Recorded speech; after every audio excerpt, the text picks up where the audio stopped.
You're watching Q News with me, Hani Saif, and these are the top stories making the headlines this hour. President Abdel Fattah al-Sisi met with Prime Minister Mustafa Madbouli, who conveyed the U.S. President Donald Trump's greetings following a high-level meeting in New York on Gaza's post-war future.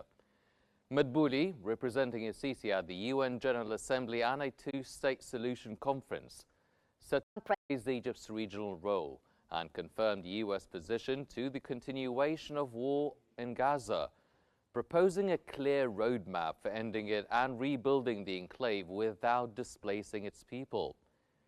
Sisi reaffirmed Egypt's strategic commitment to peace and the two-state solution based on the 1967 borders, with East Jerusalem as the Palestinian capital. He also rejected any forced displacement of Palestinians or Israeli annexation of West Bank territories, emphasizing Egypt's readiness to work with the international community to increase humanitarian aid for Gaza and support a sustainable resolution.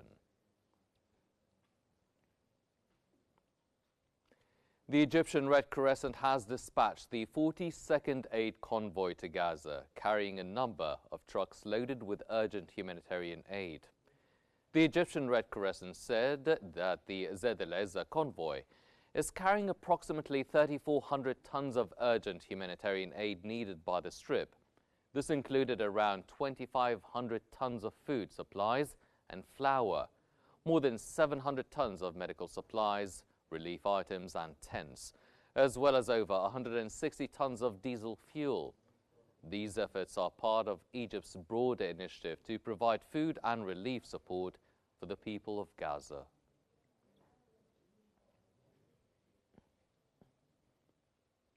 Spain has deployed a Navy patrol ship to assist the 8th flotilla heading to Gaza.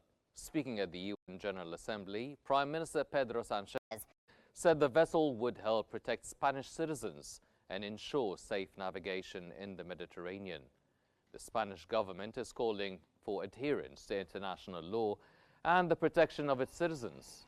The move follows reports that drones or aircraft dropped unidentified objects on the flotilla, triggering multiple explosions. Responsibility for the incident has not been claimed.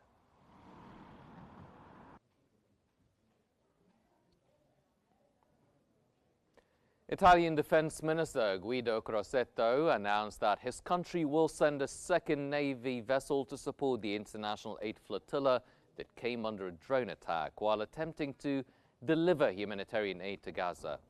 Crosetto warned activists against insisting on breaking the Israeli blockade, urging them to accept an Italian proposal to deliver the aid to Cyprus and the Latin Patriarchate in Jerusalem, which would then handle its transfer. He stated, "We cannot guarantee the safety of our citizens if they enter the territorial waters of other countries."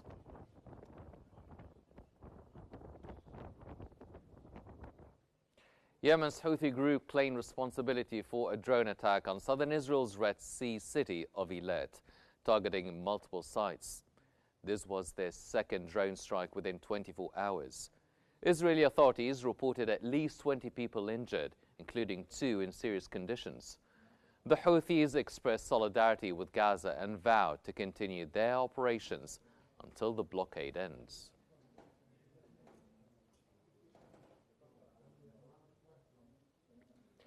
Syrian President Ahmed al-Shara has told the UN that Syria remains committed to justice after recent sectarian violence and will pursue diplomacy amid continued Israeli threats.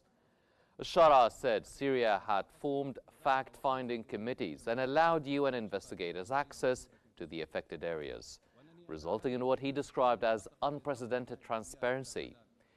He pledged to hold all perpetrators accountable. And turning to regional tensions, the president condemned continued Israeli threats against Syria, saying they risk plunging the region into further instability. He emphasized that Syria will respond through dialogue and diplomacy and reiterated its commitment to the 1974 disengagement agreement.